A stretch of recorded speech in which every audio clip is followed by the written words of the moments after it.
baik masalah, sakit, penyakit, bahkan Tuhan, kematian, itu pun tidak bisa memisahkan kami dengan kasih-Mu. Engkaulah segala-galanya dalam hidup kami.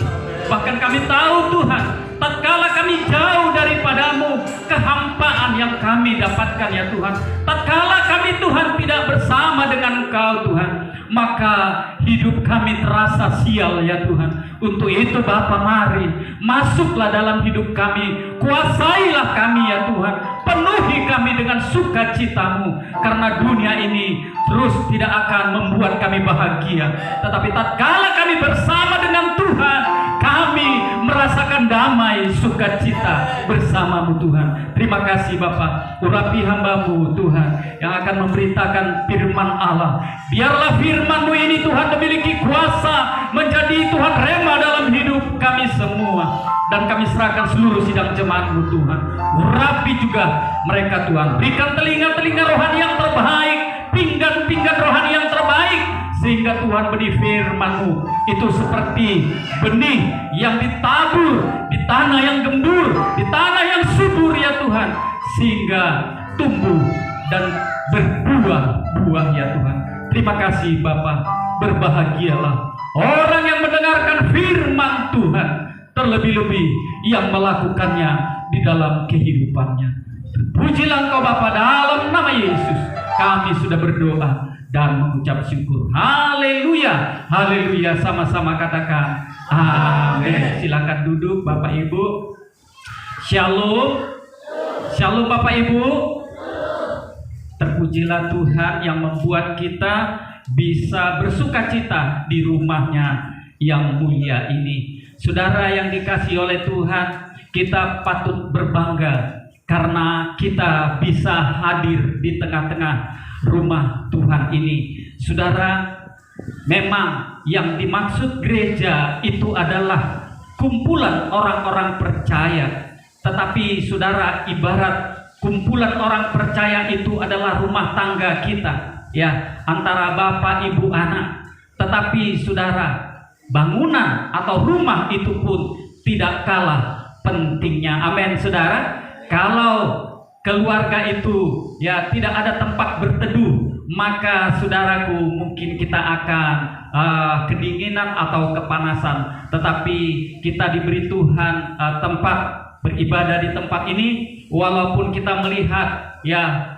masih belum begitu baik, tapi ini suatu tekad bagi kita. Kita harus memperindah rumah Tuhan. Amin saudara. Nah, saudara yang dikasih oleh Tuhan, mungkin ya walaupun lumayan agak banyak kita yang hadir, tetapi saudara banyak kita yang tidak hadir. Ada keluarga Bapak Esra yang pergi ke daerah Sumatera Utara, ya, di daerah Tapanuli Selatan, Sikampak, ya, di mana anaknya saudari Putri yang sedang mengalami duka cita. Mereka pergi menguatkan di sana. Bapak Ayu sedang sakit, saudara, ya, dan mohon dukungan kita semua, ya. Dan satu tim tadi sudah kami berangkatkan ke daerah PT Budi, ya, sebagai utusan dari panitia pembangunan, di mana mereka akan menyumbangkan puji-pujian di sana dan sekaligus ya mencari dana ya untuk pekerjaan Tuhan di tempat ini. Amin saudara. Biarlah kita bawa dalam doa sehingga mereka diberkati Tuhan lewat puji-pujian mereka kepada Tuhan. Nah, saya akan langsung saja masuk dalam pemberitaan firman Tuhan hari ini saudara. Saya sering sekali berkata bahwa kekristenan itu adalah berbicara tentang kemenangan. Kekristenan itu berbicara tentang berbuah-buah. Kekristenan itu berbicara tentang seperti Raja Wali yang naik terbang dan tidak henti-hentinya. Kekristenan itu berbicara tentang keperkasaan. Ibarat saudara yang dikasih oleh Tuhan, seorang prajurit, maka bisa disamakan bahwa kekristenan itu ibarat seorang Kopassus, ya, pasukan elit saudara, yang dia bisa menang di dalam segala perkara. Namun saudara, disayangkan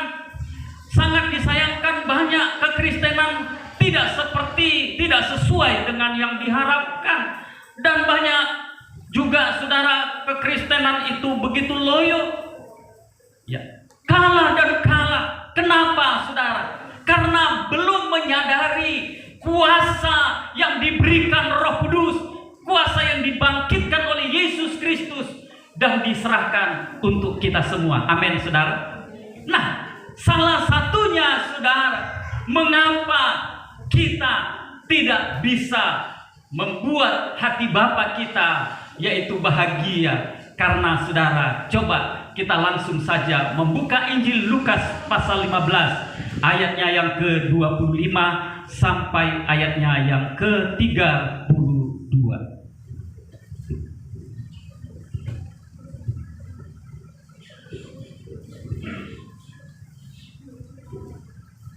Lukas pasal 15 ayatnya yang ke-25 sampai ayatnya yang ke-32.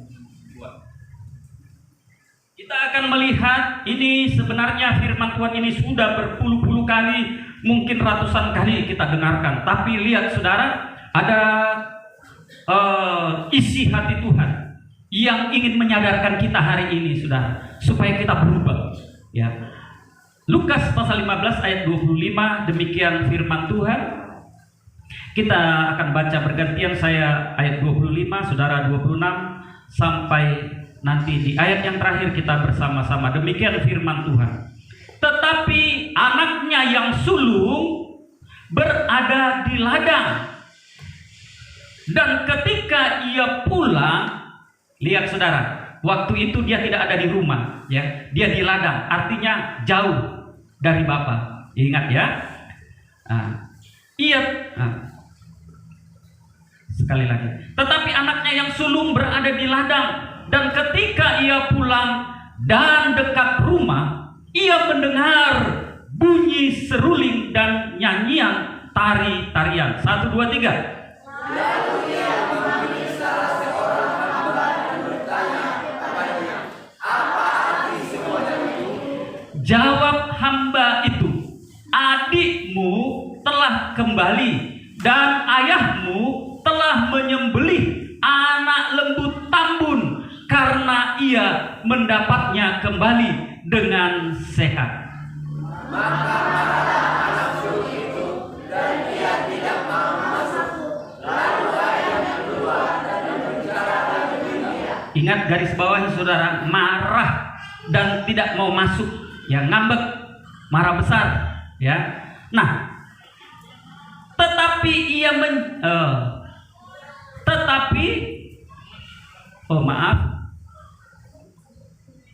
sekarang ayat 29. Tetapi ia menjawab ayahnya, katanya, telah bertahun-tahun aku melayani Bapa dan belum pernah aku melanggar perintah Bapa. Penurut, tidak pernah melanggar. Tetapi kepadaku belum pernah Bapa memberikan seekor anak kambing untuk bersukacita dengan sahabat-sahabatku. Terus? Tetapi baru saja datang tangan Bapa yang telah mempersangkakan Bapa bersama-sama dengan pelacur-pelacur, maka Bapa memberi anak lembu tambun itu untuk dia. Kata ayahnya kepadanya, anakku, engkau selalu bersama-sama dengan aku dan segala kepunyaanku adalah kepunyaanmu. 1, 2, 3. Kita patut bersukacita dan bergembira karena adikmu telah mati dan menjadi hidup kembali. Ia telah hilang dan didapat kembali. Saudara, kita melihat tadi bahwa si abangan ini, si sulung ini menganggap, ya, kok adiknya yang sudah menghambur-hamburkan uang, sudah pergi kepada pelara, pelacur, penjudi, pemabuk dan lain sebagainya, kok dia datang disambut dengan pesta? Kok saya yang selama ini setia tidak melanggar perintah Bapa, kok tidak pernah dikasih? Jangankan lembu tambun. Lembu tambun itu menggambarkan, saudara, apa yang terbaik dari Bapa diberikan kepada anaknya. Tapi kok merasa si sulung ini, saudaraku, jangankan lembu, kambing yang kecil yang kurus pun gak dikasih sama aku. Kok ayahku seolah-olah pelit? Kok ayahku seolah-olah pilih kasih? Kok seolah-olah ayahku tidak baik dengan aku? Apakah benar demikian? Coba kita lihat, saudara, kebenarannya ini ya. Nah, kira-kira menurut saudara, mengapa anak sulung ini bersungut-sungut? Ya. Kenapa? Saudara, saya akan berikan tema firman Tuhan ini, yaitu perusak rasa syukur. Ya, perusak rasa syukur. Kekristenan sekarang, saudara, bisa begitu tidak berkuasa. Kekristenan itu tidak bisa lagi hebat, karena mayoritas kebanyakan anak-anak Tuhan tidak lagi bisa mengucapkan syukur. Ya. Nah, tadi saya ingin bertanya kepada kita semua, bebas jawabannya apa. Kenapa si sulung tadi dia bersungut-sungut dan ngambek? Coba ada yang bisa memberi jawaban? Apa? Kenapa? Merasa tidak adil. Oke, mantap. Satu lagi, terus. Oh, pembagian ya. Ya sama, tidak adil ya pembagiannya. Terus? Pilih kasih. Terus? Iri. Bagus. Ada lagi? Jawabannya semua baik. Ya. Jawabannya semua baik. Iri. Dia iri, egois. Lihat, saudara. Ternyata Tuhan menyadarkan kita dan ingin mengajar kita bahwa yang sulung itu, si sulung itu, sekali lagi saya mau berkata, Tuhan ingin menyadarkan kita bahwa orang si sulung itu adalah saudara dan saya. Ada kedengkian, ada iri, egois. Kita sudah bertahun-tahun, saudara, menerima Yesus sebagai Tuhan dan Juru Selamat. Kita sudah bertahun-tahun ke gereja, saudara. Bertahun-tahun kita di rumah Bapa.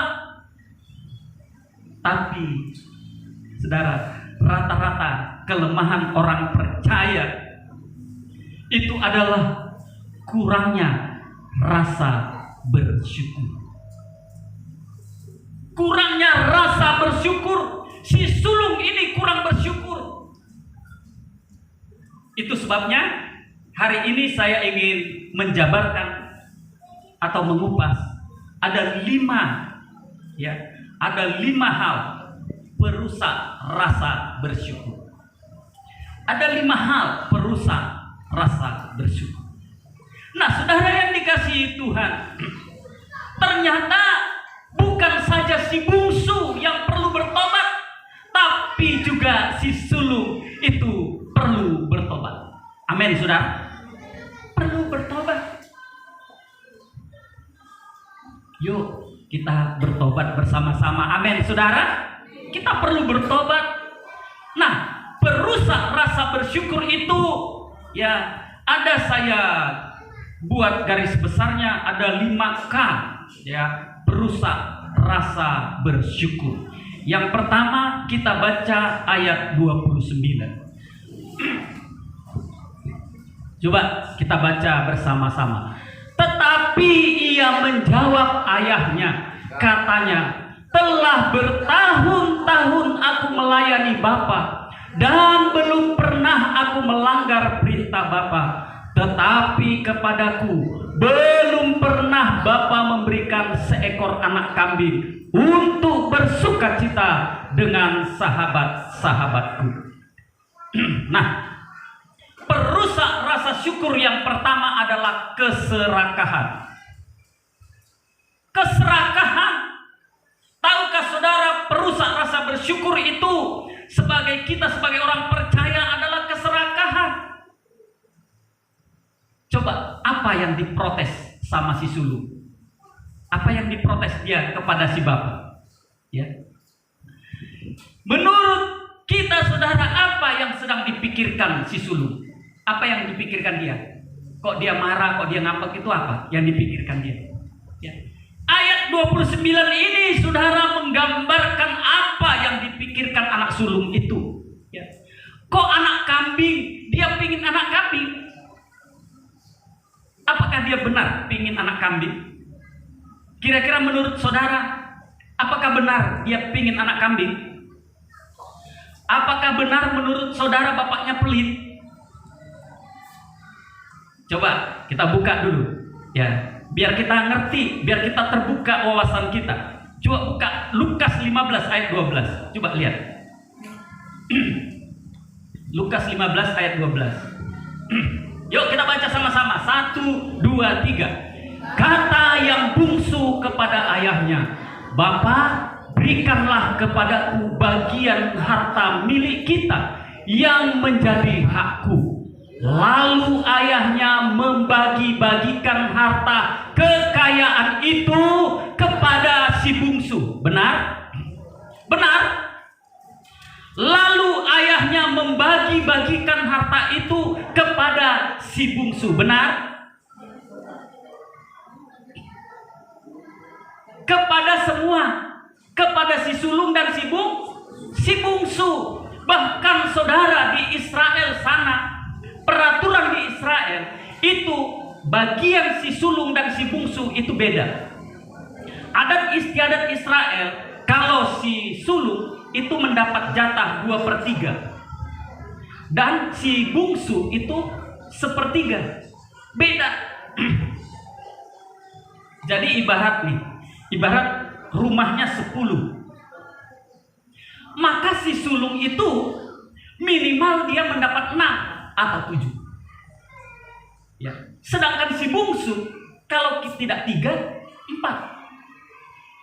Mana banyakan, saudara? Hanya saja, saudara, hanya saja kebiasaan di Israel itu tidak atau pantang untuk membagikan harta kalau bapak dan ibunya masih hidup, orang tuanya masih hidup. Itu pantang bagi mereka. Tetapi si bungsu hari ini, tatkala kita melihat, dia sudah minta jatahnya, makanya dikatakan tidak pantas aku menjadi anak. Orang kalau sudah minta, ya, sudah minta hartanya, itu sudah lepas dari keluarga. Tapi si sulung, saudara, dia sudah memiliki harta, tetapi dia tetap berada di rumah bapak.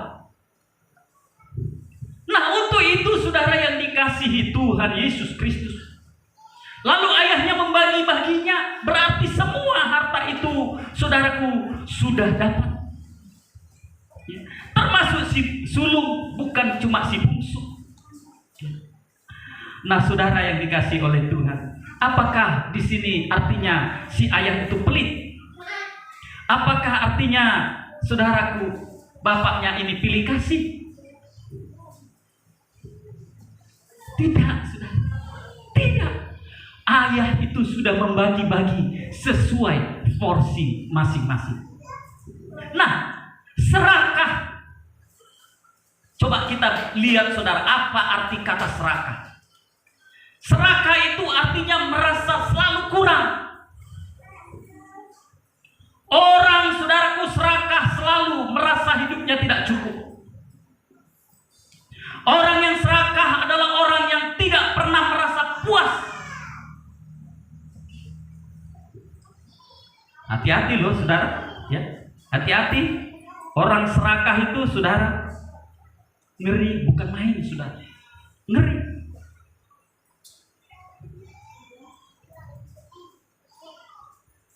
Berapapun si anak, berapapun dikasih uang, saudara, kalau serakah, berapapun kita mendapat berkat, kalau kita serakah, itu tetap merasa kurang. Ini si sulung adalah gambaran hidup kita. Mengapa kita merasa kurang bersyukur? Ya, karena, saudaraku, tanpa kita sadari, kita punya sifat keserakahan. Ini Paulus mengingatkan dengan jelas tentang keserakahan itu, saudara. ayat 5, apa yang dikatakan Paulus tentang keserakahan? Coba kita lihat. Kolose pasal 3 ayat 5. Baca baik-baik. 1, 2, 3. Karena itu matikanlah dalam, sama-sama coba. 1, 2, 3. Karena itu matikanlah dalam dirimu segala sesuatu yang duniawi, yaitu percabulan, kenajisan, hawa nafsu, nafsu jahat, dan juga keserakahan yang sama dengan penyembahan berhala. Lihat saudara ya, kata dan ya. Lihat kata dan yang dikatakan Paulus. Dan juga keserakahan yang sama. Keserakahan itu dikatakan Paulus, disamakan dengan Paulus dengan Coba lihat, yang lain tidak dikatakan saudaraku yang sama seperti penyembahan berhala. Tapi Rasul Paulus berkata, kalau keserakahan itu disamakan dengan penyembahan berhala. Saudara tahu, Rasul Paulus itu menuliskan surat ini untuk siapa? Ini saudaraku ditulisnya untuk orang-orang Kristen, bukan kepada orang-orang yang tidak percaya, saudara. Itu artinya saudara, kita harus hati-hati. Orang-orang percaya tidak boleh saudaraku serakah, karena keserakahan itu disamakan dengan berhala. Saudara, orang-orang yang berhala, yang menyembah berhala, saudara, itu sangat-sangat dibenci oleh Tuhan. Karena apa, saudara? Karena orang menyembah berhala itu sama dengan menyembah setan. Ya, saudara. Sama, saudaraku. Tatkala serakah itu seperti menyembah berhala, mereka berpikir apa? Mereka berpikir, ya, mereka tatkala menyembah berhala itu akan mendapatkan sesuatu, akan mendapatkan keuntungan, karena mereka berpikir berhala itu adalah maha kuasa dan dia akan mendapatkan keuntungan dengan menyembah berhala. Orang serakah juga memikirkan pikiran yang sama, ya. Mereka akan mendapatkan sesuatu, saudara, ya, akan mendapatkan yang lebih hebat. Tetapi, saudara, semua itu ternyata sia-sia. Saudara, ada suatu cerita. Kalau saudara mungkin pernah dengar, ya, semua anak sekolah saya yakin pernah mendengar kata Napoleon Bonaparte. Napoleon Bonaparte adalah seorang pahlawan Prancis yang sudah banyak sekali mengalahkan bangsa-bangsa lain. Ya. Tetapi apa yang terjadi? Suatu ketika, saudara, tatkala Napoleon Bonaparte sudah sakit parah dan dia sudah tahu akan ajalnya akan tiba, dia memanggil saudaraku para pelayan-pelayannya, ya, dan dia berkata begini, coba lihat tanganku ini. Lalu dia mengangkat kedua tangannya. Dia ingin berkata, saudara, aku orang pahlawan, aku orang hebat gagah perkasa, tapi aku akan pergi, aku akan mati dengan tangan yang hampa. Aku tidak akan membawa apa-apa. Itu seorang Napoleon Bonaparte. Dia hanya mengangkat tangannya, lihat tanganku. Saudara, mengapa? Ya, serakah itu disamakan dengan penyembahan berhala. Karena penyebabnya berhala itu, ya, sangat dibenci sama Tuhan. Kalau orang-orang yang mau menyembah berhala, saudara, ya, maka firman Tuhan berkata, Tuhan akan memberi kutukan kepada orang-orang yang menyembah berhala, bahkan sampai 4 turunan. Ngeri, saudara, ya. Maka saudara yang dikasihi oleh Tuhan, kalau orang yang menyembah berhala tidak bertobat dan tidak dilepaskan, Maka saudara, ada 4 hal kutukan yang diterima sampai kepada 4 generasi. Apa itu saudara? Ya. Alkitab berkata bahwa ada kutuk, yaitu saudaraku penyakit. Banyak penyakit. Ada kutukan saudara pernikahan. Kutukan pernikahan, ada yang kawin cerai. Ada yang saudaraku ya tidak punya jodoh dan lain-lain sebagainya. Ada kutukan ekonomi. Bangkit hancur. Bahkan saudaraku melarat. Ada lagi kutukan emosional. Tidak bisa mengendalikan hidup. Nah, saudara yang dikasih oleh Tuhan, untuk itu saudara, jika orang menyembah berhala, harus cepat-cepat sadar dan saudaraku datang untuk dilepaskan Tuhan. Seorang saudaraku, mungkin saudara kenal namanya Mother Teresa. Seorang tokoh yang paling populer di dunia ini. Saya pernah di dalam Natal memberikan gambaran tentang Mother Teresa, seorang ibu yang paling sederhana di muka bumi ini, yang walaupun seluruh dunia termasuk presiden bangsa-bangsa Amerika, Inggris, segala macam saudara sudah mengunjungi beliau, tapi dia tetap tidak mau dibantu, tidak mau ditolong. Dan saudara, waktu matinya saudara tahu, dia hanya punya harta 1 sandal jepit, 1 tas pelayanan untuk membawa buku-bukunya dan buku-buku rohani. Sampai matinya dia tidak pernah punya rumah. Dan seluruh apa yang dia miliki, dia korbankan kepada orang-orang miskin. Nah saudara, dia pernah berkata, saudara, satu hal yang paling aku takuti dalam hidupku, itu adalah keserakahan. Keserakahan. Saudara tahu ya apa yang dilakukan Judas Iskariot waktu dia serakah, saudara? Karena dia serakah, akhirnya dia menjual Yesus sebagai Tuhan. Keserakahan itu luar biasa, saudara. Itu banyak hal yang akan dia korbankan tatkala orang-orang tidak bisa untuk mengucap syukur dalam segala hal. Ya, saudara, saya berdoa supaya kita semua di tempat ini tidak ada orang yang tidak tahu bersyukur, tapi semua kita adalah orang-orang yang penuh dengan ucapan syukur. Amin, saudara. Amen. Saya berdoa supaya kita tidak dipenuhi rasa serakah, karena itu sangat berbahaya. Buanglah semua keserakahan itu, saudara. Amin, saudara. Mari kita buang keserakahan itu, saudara. Suatu hari, ya, ada 3 orang yang akan berjalan melalui padang gurun. Ya, mereka membawa bekal untuk 7 hari. Ya, roti, air minum dan lain-lain. Nah, saudara, pada sudah hari ke-6, mereka akhirnya tinggal 1 hari lagi mereka sampai ke tempat tujuan. Mereka mengalami badai pasir yang begitu kuat.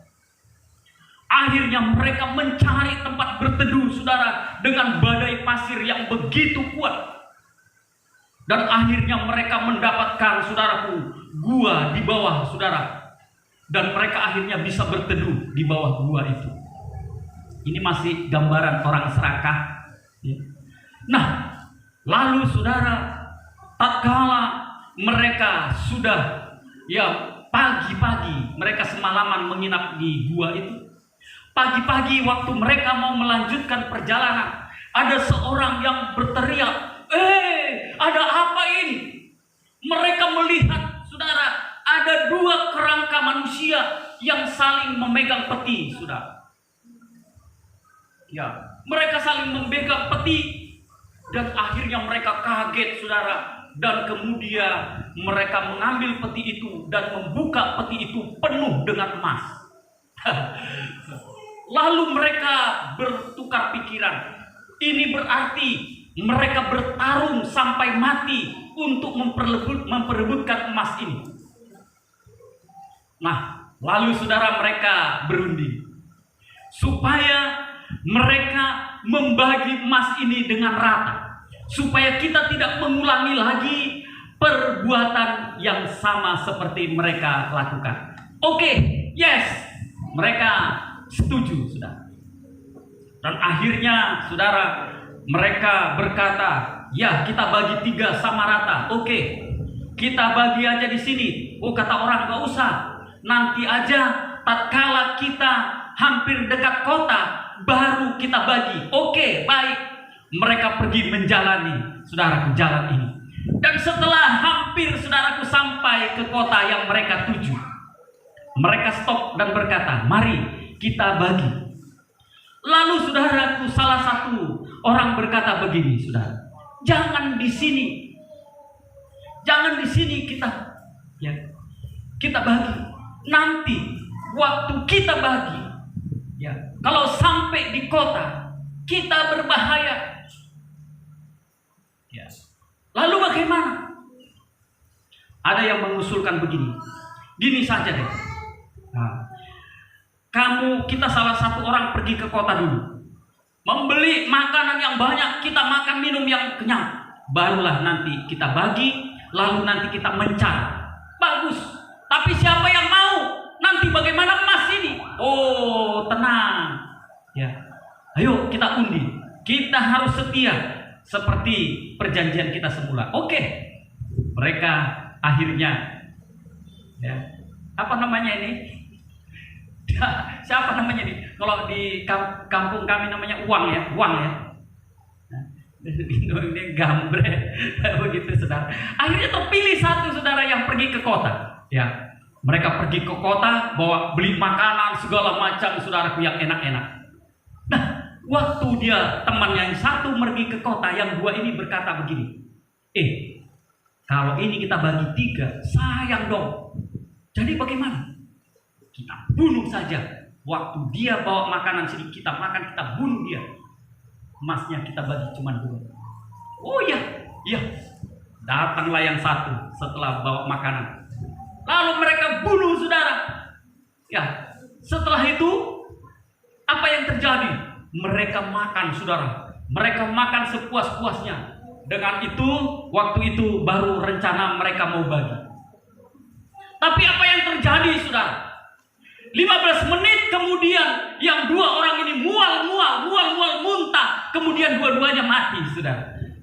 Ternyata orang yang pergi ke kota tadi sudah punya pikiran yang sama dengan orang yang 2 ini. Berpikiran jelek untuk menguasai emas itu. Dia membuat racun, saudara, ke makanan itu. Sehingga apa, saudara? 3-tiganya mati binasa, sama seperti waktu pertama. Kejadian itu terulang kembali. Itu karena apa, saudara? Serakah. Amin, saudara. Serakah itu membuat orang menjadi buta dalam segala hal. Kasih itu pun tidak kita miliki kalau kita serakah. Yang kedua, perusak rasa, yaitu bersyukur. Ya, kenapa? Ya, apa penyebabnya? Yang kedua, ya, karena kita selalu berkata bahwa orang lain lebih beruntung. Kenapa orang lain lebih beruntung? Ini, saudaraku, yang perusak rasa bersyukur kita. Selalu kita berpikir, kok dia lebih beruntung, kok si bungsu ini lebih beruntung dari aku, dia punya lembu tambun, aku kambing pun enggak. Lihat, saudara, Kain dan Habel. Kain merasa Habel lebih beruntung, dia merasa sial, saudara. Akhirnya dia bunuh adiknya, saudara, karena merasa Habel lebih beruntung.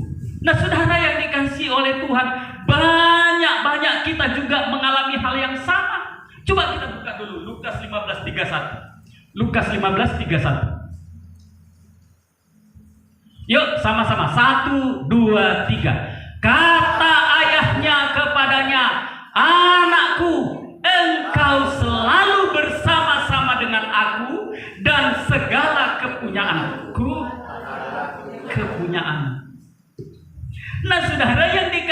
oleh Tuhan Yesus Kristus. Ya. Kita melihat di sini bahwa si sulung berkata lembu yang tambun. Padahal saudaraku, ya, mereka sebenarnya, ya, dia sebenarnya merasa tidak beruntung, ya. Kenapa adikku lebih beruntung? Ya.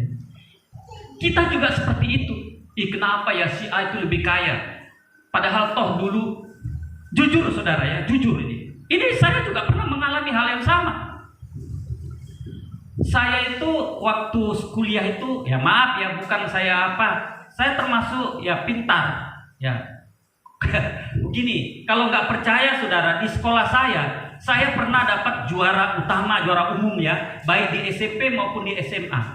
Ya, saya dapat trofi di sana. Ya. Karena saya pun masuk PNS itu dengan murni, nggak ada sesuatu yang saya berikan. Banyak teman-teman saya tidak berhasil.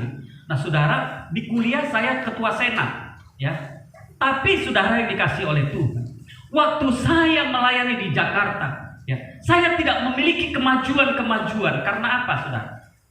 Ya, karena saya tidak memberikan hati saya sepenuhnya buat Tuhan. Akhirnya apa, saudara? Saya mulai iri, membanding-bandingkan. Kok si A dulu adalah bodoh, kok dia dulu goblok, kok dia dulu begini, kok jemaatnya sudah banyak sekali, kok dia pelayanannya besar luar biasa, kok bisa begitu? Mulai membanding-bandingkan. Ada teman saya, waktu saya usaha, seorang hamba Tuhan senior, ya, saya tidak usah sebut namanya. Dia datang kepada saya dan dia berulang-ulang minta pinjam uang, minta sumbangan segala macam. Dan saudara, satu ketika dia bilang begini, Pak Tampu Bolon, kamu enak sekali. Kenapa bilang begitu, Pak Pendeta?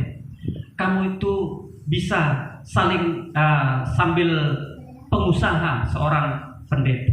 Lah saya ini pendeta, tapi hidup saya berkekurangan.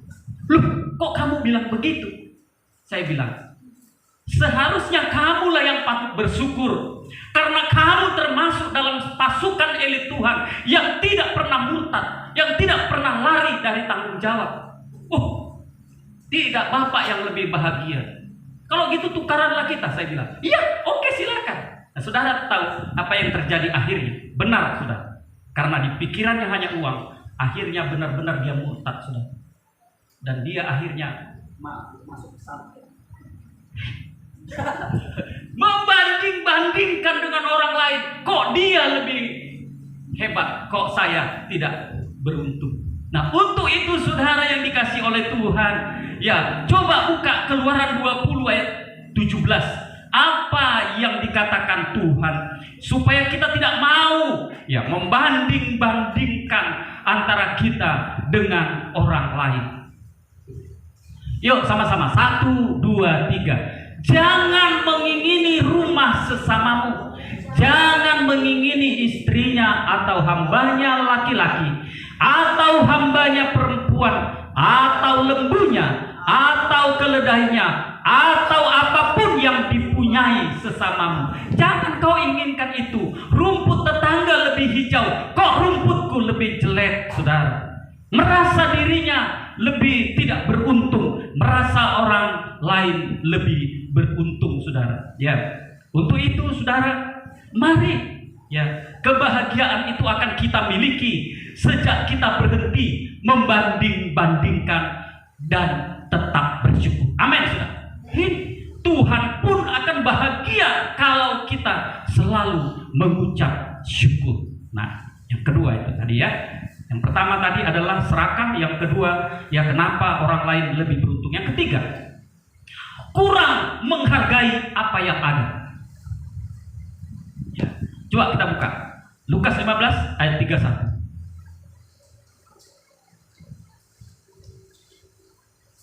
Lukas 15 ayat 3. Sama-sama 1, 2, 3. Kata ayahnya kepadanya, "Anakku, engkau selalu bersama-sama dengan aku, dan segala kepunyaanku adalah kepunyaanmu."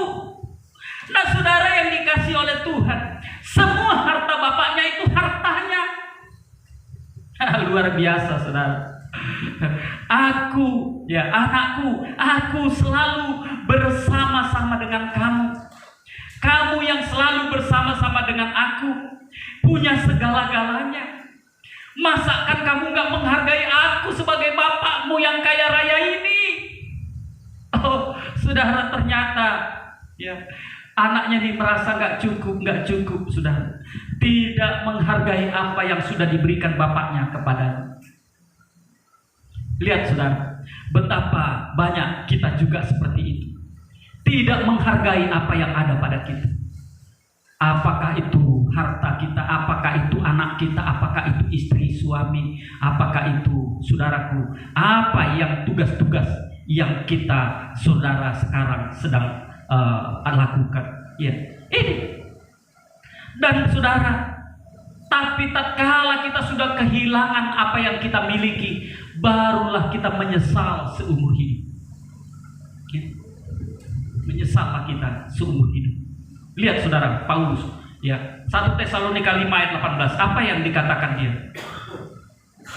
1 Tesalonika 5 ayat 18. Yuk sama-sama, 1, 2, 3. Mengucap syukurlah dalam segala hal, sebab itulah yang dikehendaki Allah di dalam Kristus Yesus bagi kamu. Mengucap syukur dalam segala hal. Kalau kita mengucap syukur dalam segala hal, maka apapun yang ada pada kita itu sudah lebih daripada cukup. Amin, saudara. Kalau Yesus yang ada di dalam kita dan kita menghargai, yaitu pribadinya dalam hidup kita, maka pasti kita akan merasa lebih dari cukup. Bahkan seorang hamba Tuhan pernah berkata begini, tatkala aku melayani dan kalau aku mati, di neraka pun aku mau, asal aku bersama-sama dengan Yesus. Saudara, kenapa? Karena dia tahu kalau Yesus bersama dengan dia, neraka pun akan diubah menjadi surga. Amin, saudara. Hidup kita sial, hidup kita susah, tapi tatkala kita bersama Yesus, dia mampu mengubah segala perkara. Ini, jadi bangga sama Yesus. Jangan membuat Yesus menjadi susah, menjadi hina. Kita buat, saudaraku, dengan tingkah laku kita yang seolah-olah tidak menghargai pribadi Yesus dalam hidup kita. Ini. Nah, saudara yang dikasihi Tuhan, untuk itu, mari kita harus menghargai apa yang ada. Ya. Orang kadang-kadang yang dipikirkan apa? Yang dipikirkan itu cuma terus-menerus apa yang belum dimilikinya, terus itu dipikirin. Ya. Kurang menghargai apa yang ada, tapi yang belum ada itu terus dipikirin dia, saudara.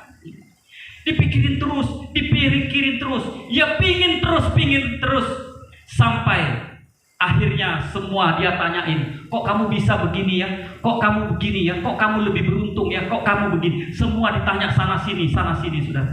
Itulah sifat orang yang tidak tahu bersyukur. Amin, saudara. Bu, ibu jawab dong. Ibu. Nggak ada yang takut ya ibu-ibunya.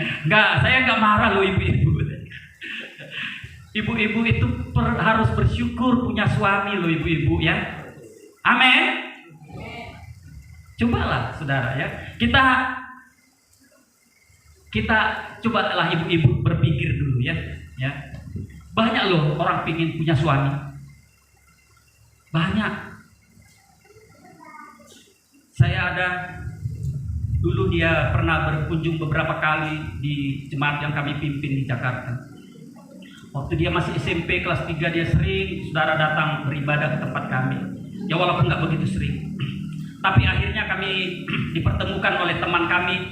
Ya, dia sekarang, saudaraku, sudah hampir 40 usianya. Dan dia sangat-sangat kepingin untuk menikah. Ya. Dia cantik.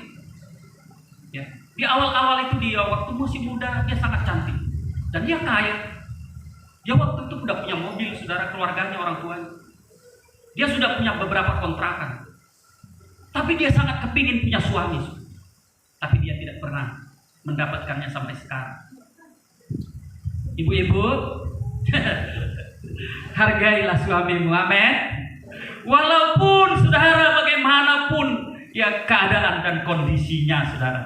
Ingat, ibu-ibu. Ibu-ibu itu tidak pernah melahirkan suami. Bukan ibu-ibu yang melahirkan dia, suami ibu. Ibu-ibu itu tidak pernah membesarkan suami. Tidak ikut. Bahkan ibu-ibu tidak pernah menyekolahkan suami. Tapi tatkala suamimu sudah menikah dengan kau, dia memberikan segala-galanya kepadamu. Hartanya dia serahkan, gajinya dia serahkan, penghasilannya dia serahkan. Bersyukur. Jangan berkata, saudara, cuma segini. Mana cukup? Kasihan. Perasaan, jaga perasaan suami. Mengucap syukur dalam segala hal. Kalau ini yang kita lakukan, ibu-ibu, sayur kangkung pun rasa lezat, rasa bakmi, saudara. Sehat walafiat kita memakannya. Bahkan wajah ibu-ibu akan berseri-seri seperti seorang gadis kembali. Luar biasa. Mengucap syukur itu adalah yang terbaik bagi kita. Amin. Mau ibu-ibu? Cuma satu takut, yang lain takut. Takut nggak mau bersyukur. Iya, ini kenyataan ibu-ibu ya. Kenyataan. Jangan saudaraku kita ya merasa suami kita itu lah nggak ada apa-apanya. Dulu waktu miskin, saudara, waktu hidup kita susah, sepiring makan berdua, ikan asin pun kepalanya saja dapat, saudara. Tapi setelah kaya, saudara, hasilnya mungkin sudah tidak lagi ya seperti yang dulu-dulu diperjuangkan, atau mungkin kekuatannya tidak lagi seberapa. Mulai kita, saudaraku, ya membuat suami ini menjadi masgul. Ya, doakan suamimu itu, doakan, berkati dia. Amin, saudara. Walaupun dia mungkin menurut kita belum bertobat, mungkin menurut kita dia belum maksimal, doakan terus. Ingat, saya bilang tadi, saudara. Kalau ibu-ibu tidak bersyukur, kalau Tuhan kasih atau ambil dia, saudara, penyesalan,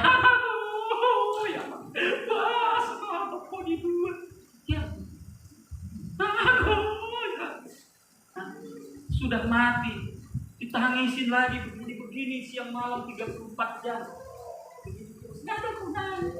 Bahkan diambil lapet, dibawa ke kuburan, bawa rokok, gudang garam.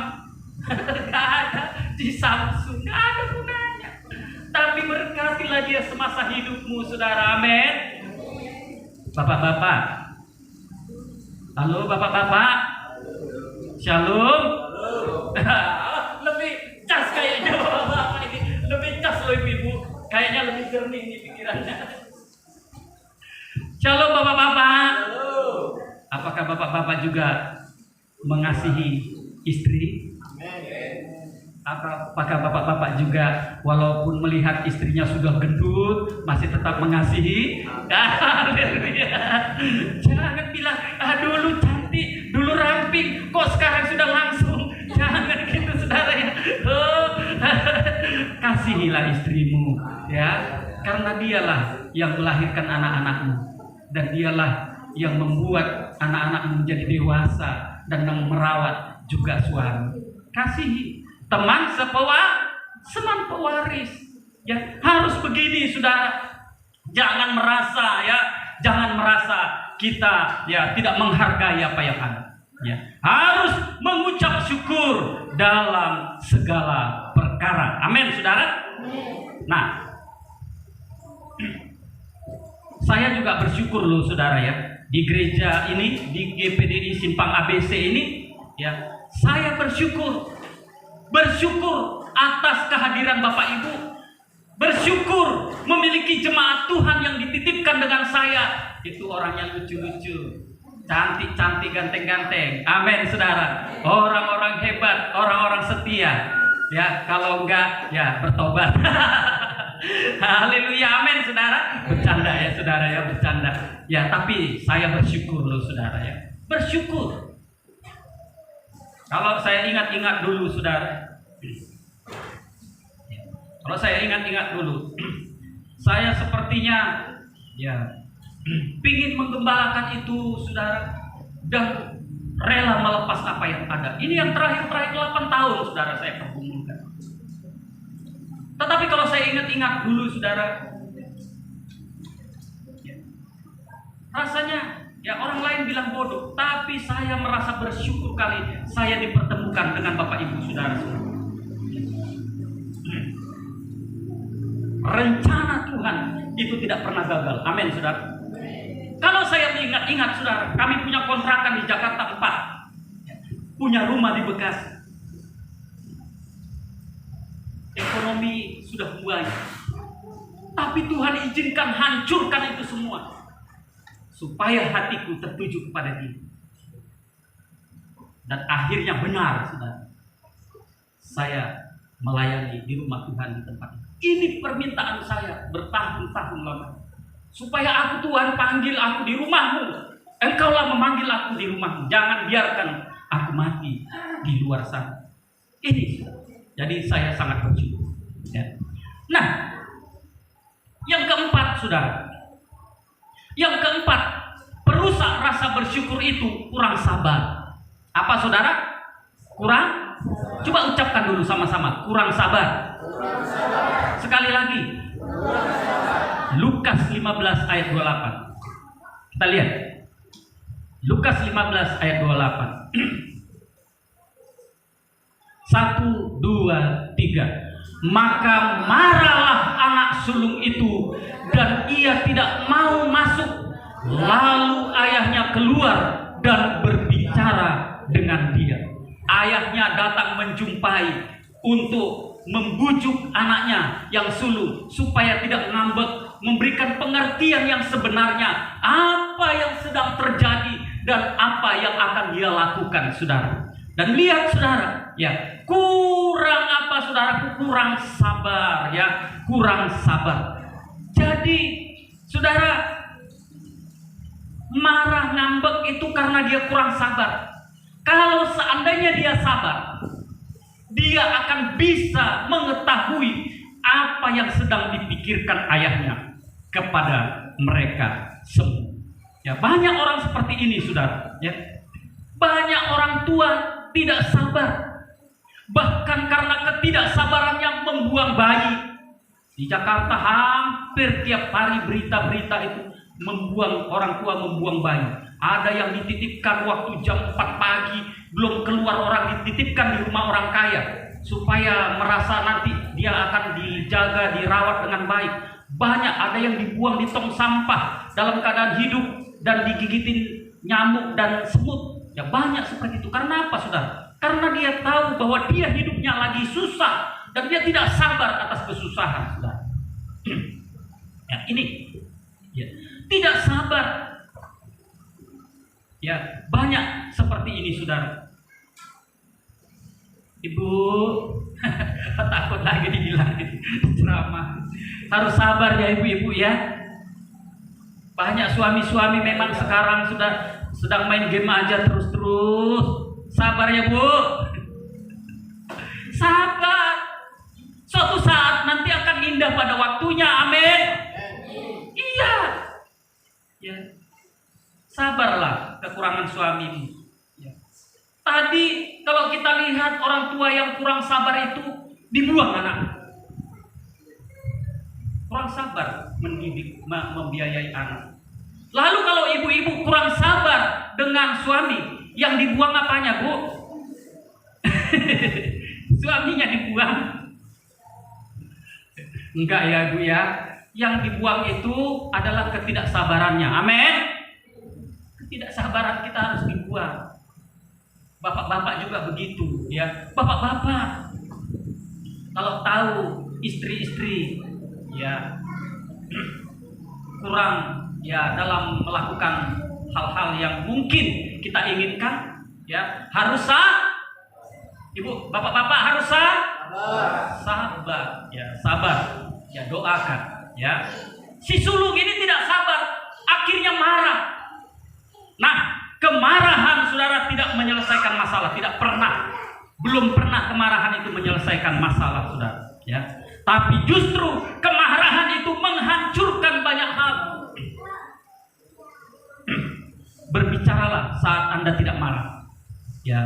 Tapi kalau berbicara saat marah, saudara, percayalah, perkataanmu akan menghancurkan banyak hal. Perkataanmu akan banyak mengecewakan orang lain, saudara. Yakobus, coba kita lihat Yakobus 1 ayat 19. Apa yang dikatakan tentang jangan kita selalu marah? Yakobus 1 ayat 19. Yuk baca sama-sama, 1, 2, 3. Hai saudara-saudara yang kekasih, ingatlah hal ini. Setiap orang hendaklah cepat untuk mendengar, tetapi lambat untuk berkata-kata, dan juga lambat untuk marah. Jangan dikit-dikit marah, dikit-dikit marah, marah kok dikit-dikit. Ya, dikit-dikit marah, dikit-dikit marah.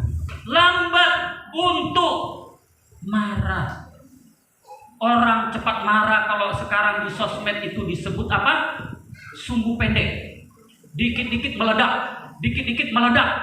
Meledak kok cuman dikit-dikit. Nah, ini saudara, dikit-dikit marah, dikit-dikit marah, dikit-dikit menghujat, dikit-dikit. Nah, untuk itu saudara yang dikasih oleh Tuhan, ya, jadilah wanita yang saudaraku lambat untuk marah. Jadilah pria yang lambat untuk marah. Karena sekarang kadang-kadang ya kita pun bingung. Ibu-ibu sekarang lebih galak loh daripada suami-suami, ya, lebih galak. Makanya ada film yang berkata suami-suami takut istri karena galaknya, saudara, ya.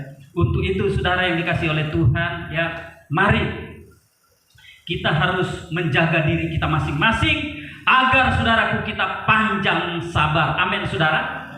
Ada suatu cerita, saudara. Ada suatu legenda. Pada suatu hari, saudara, ini di negara Tiongkok, ya, Cina, ada seorang hamba yang sudah puluhan tahun mengabdi kepada tuannya. Dan suatu ketika, suatu hari, dia merasa bahwa dia sudah terlalu tua untuk mengabdi kepada tuannya. Dan dia datang kepada tuannya. Dia berkata, "Tuan, ya, sekarang aku pun sudah terlalu lama mengabdi bersama Tuan, dan aku merasa sudah tua. Dan aku pingin untuk beristirahat dan bersama dengan keluarga." Lalu saudaraku, apa yang terjadi? Ya, tuannya ini berkata begini, "Terima kasihlah, engkau sudah menjadi hambaku sudah lama puluhan tahun. Dan engkau tetap setia, dan engkau bekerja dengan baik. Ada dua hal yang ingin kuberikan kepadamu. Engkau harus milih salah satunya. Yang pertama adalah, apakah engkau akan kuberikan uang yang banyak sebagai pesangon? Dan yang kedua, apakah engkau akan kuberi 3 nasihat terbaik?" Saudara, pertama awalnya, ya, si hamba ini bingung. Tetapi dia sadar, dia tahu bahwa Tuhannya itu baik, tuannya itu baik hati dan cerdas. Dan akhirnya dia lebih memilih, aku lebih memilih 3 nasihat terbaik darimu. Baik, kalau begitu. Tuannya berkata, inilah 3 nasihat baik itu. Ingat baik-baik. Pertama, jangan pernah mencari jalan pintas. Karena tidak akan ada yang mudah dan tidak ada yang gratis di dalam hidup ini. Semua harus dilalui dengan step by step, selangkah demi selangkah, ya, sampai engkau berhasil. Si hamba manggut.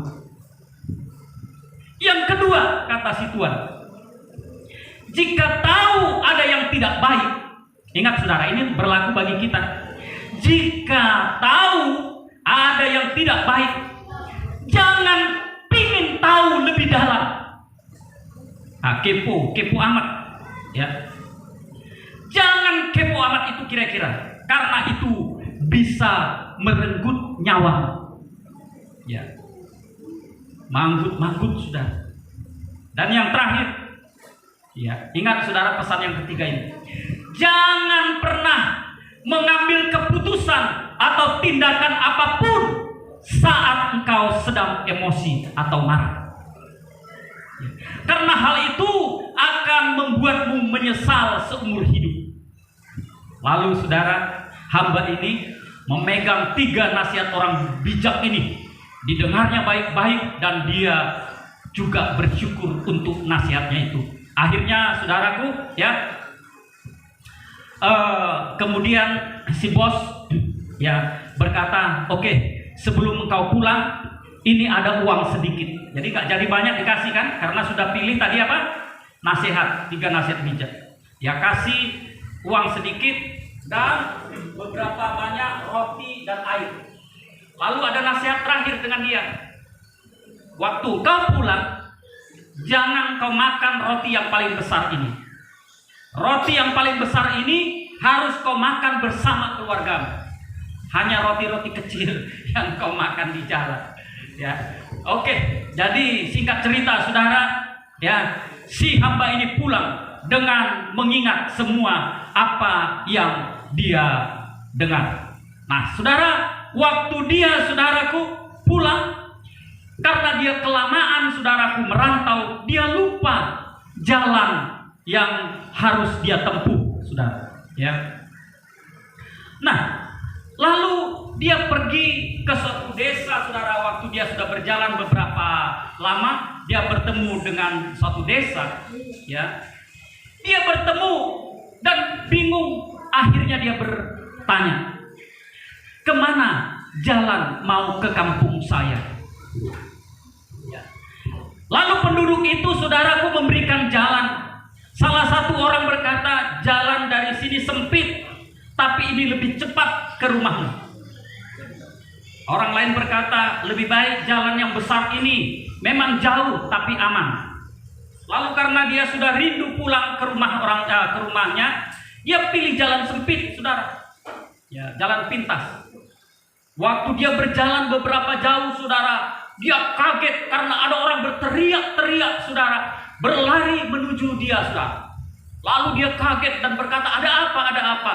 Lalu saudara, orang yang berlari kepada dia berkata bahwa ada pembunuhan dan perampokan di sana. Dan dia kaget, dia berlari juga, saudara. Akhirnya dia memutuskan untuk jalan yang lebih aman. Dan dia ingat kata-kata dari tuannya, jangan pilih jalan pintas, saudara, ya. Nah, saudara, kemudian dia pergi jauh, dia pergi, dan tatkala sudah 1 hari lagi akan, saudaraku, sampai ke rumahnya, dia akhirnya menginap di suatu penginapan. Waktu dia berada di penginapan, dia mendengar juga suara seorang wanita histeris berteriak-teriak, saudara. Lalu dia ingat pesan daripada bosnya, tuannya. Jangan engkau pingin tahu yang lebih dalam, karena itu akan bisa merenggut nyawamu. Harusnya dia mau buka pintu, mau keluar, akhirnya dia tutup kembali, dia tidur sampai pagi, saudara. Setelah pagi dia mau pulang, saudara, apa yang terjadi? Orang penuh manusia di situ, ramai sekali. Dia heran. Tapi yang lebih heran justru orang lain kepada dia. Kok kamu masih hidup? Lah, apa yang terjadi? Orang wanita yang berteriak-teriak itu memancing orang-orang dari penginapan itu untuk keluar. Lalu setiap keluar dia penggal, setiap orang keluar dia penggal. Bersyukur kamu masih hidup. Saudara yang dikasih oleh Tuhan, akhirnya dia selamat. Saudara, singkat cerita, akhirnya dia pulang.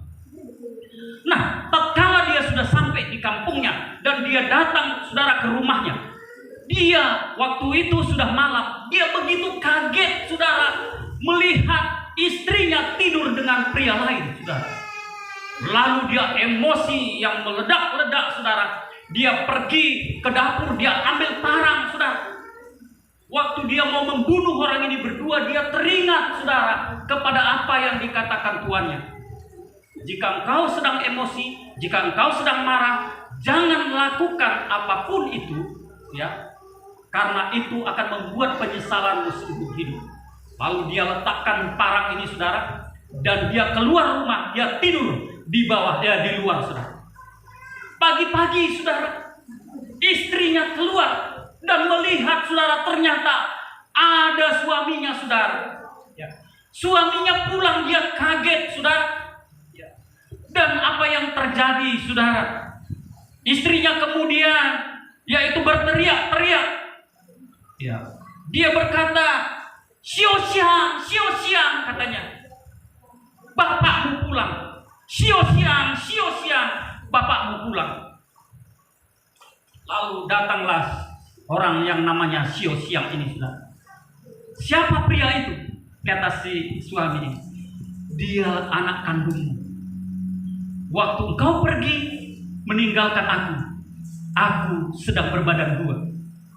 Dan inilah anak kandungmu. Saudara, apa yang terjadi? Ayah ini menangis dan memeluk, saudara, anak kandungnya ini, saudara. Coba seandainya dia saat emosi membuat tindakan, saudara, dan memenggal kedua orang itu, maka dia tidak pernah punya anak, saudaraku, satu-satunya. Amin, saudara. Luar biasa. Hikmat ini harus dimiliki oleh orang-orang percaya bahwa apapun itu, saudara, akan bisa indah pada waktunya jika kita sama-sama belajar untuk sabar. Amin, saudara. Belajar untuk sabar. Ya. Belajar untuk sabar. Yang terakhir, saudara. Yang terakhir, yang kelima adalah kurang mempercayai pengaturan Tuhan. Ya. Kenapa kita tidak bisa bersyukur? Karena kita kurang mempercayai pengaturan Tuhan. Lihat bagaimana Bapak mengatur pesta demikian, saudara. Ya. Pesta yang indah, yang menyambut si bungsu. Lihat apa kata-kata si Bapak. Ya. Kita patut bersukacita, kita patut bergembira karena adikmu yang sudah mati hidup kembali. Nah, berapa banyak di antara kita, saudara, yang tidak bersyukur karena apa? Karena kita kurang percaya pengaturan Tuhan dalam hidup kita. Ya. Kurang percaya. Kita selalu meragukan Tuhan yang merencanakan sesuatu dalam hidup kita. Kita lihat, saudara, emang Bapak itu tahu, dia merasa emang Bapak tahu apa sih? Si sulung bilang gini, emang Bapak tahu apa sih? Anak itu, adekku itu sudah melacur, sudah dihabiskan uangnya. Engkau tahu apa sih? Seolah-olah bapaknya itu bodoh, seolah-olah bapaknya itu tidak tahu berbuat yang terbaik. Seringkali kita begitu. Tuhan itu bodoh, Tuhan itu tidak tahu mengatur hidupku. Aku kok begini dan kok begitu, kok banyak sakit, kok banyak sial, kok banyak ini. Tuhan itu bodoh. Sering kita meragukan campur tangan Tuhan dalam hidup kita. Coba baca ayat yang terakhir dalam firman Tuhan kali ini, saudara. Kejadian 50 ayat yang ke-20. Si sulung merasa orang jahat kok dibuatin pesta, kurang mempercayai rencana Tuhan, rencana Bapaknya. Coba kita lihat.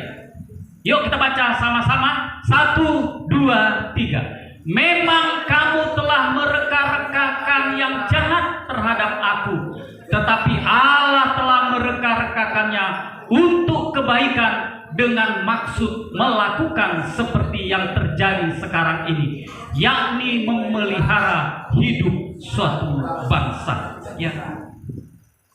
Jadi, saudara, percaya atas pengaturan Tuhan. Kita melihat, saudara, Yusuf itu adalah yang berdewasa dalam iman. Tatkala dia mengalami keterpurukan, tatkala dia mau dipukul, tatkala dia dibuang ke dalam sumur, tatkala dia dijual menjadi budak, tatkala dia di rumah Potifar, tatkala dia diisukan memperkosa istri Potifar, tatkala dia di penjara. Saudara, semua itu dia pikirkan dalam hidupnya, dan dia percaya segala sesuatu itu akan mendatangkan kebaikan bagi dirinya. Amin, saudara.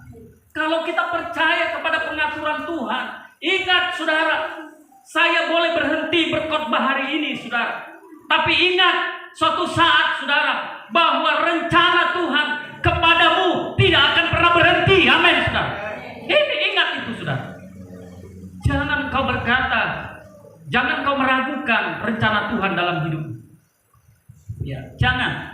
Ya, Tuhan itu punya rencana seperti Bapa. Dia tahu memposisikan anaknya yang bungsu, yang seharusnya terbuang, tapi akan diangkat menjadi yaitu orang yang mengerti akan fungsi hidupnya. Nah, untuk itu saudara, Yusuf saya katakan tadi memiliki kedewasaan iman. Ya, mungkin saat ini kau berkata, aku hidup begini, kok aku hidup begini, kok saya begini dan kok saya begitu. Ingat saudara, Tuhan sedang mengatur hidupmu. Tuhan sedang mengatur hidupmu, saudara. Rencana Tuhan dalam hidupmu tidak akan pernah gagal. Rencana Tuhan dalam hidup saya tidak akan pernah gagal. Masalahnya sekarang, apakah engkau mempercayakan hidupmu kepada Tuhan? Kesimpulannya apa? Kesimpulan firman Tuhan ini, jangan mengulangi kesalahan anak sulung yang menjadi yang anak sulung itu, saudara. Jangan kita ulangi kesalahan itu. Dan yang menjadi penghalang rasa bersyukur kita adalah, yang pertama tadi adalah keserakahan kita. Yang kedua, saudara, perusak rasa bersyukur itu adalah yaitu kenapa orang lain lebih beruntung. Ya. Dan yang ketiga, kenapa kita tidak bisa bersyukur atau merusak rasa bersyukur? Karena kurang menghargai apa yang ada pada kita. Dan yang keempat, kenapa kita, saudaraku, tidak bisa bersyukur? Karena kita kurang sabar. Dan yang terakhir, kenapa kita tidak bisa atau yang bisa merusak rasa bersyukur kita? Karena kurangnya mempercayai pengaturan Tuhan dalam hidup kita. Amin, saudara. Mari saya undang kita semua sama-sama bangkit berdiri. Saya mengundang singer untuk maju ke depan.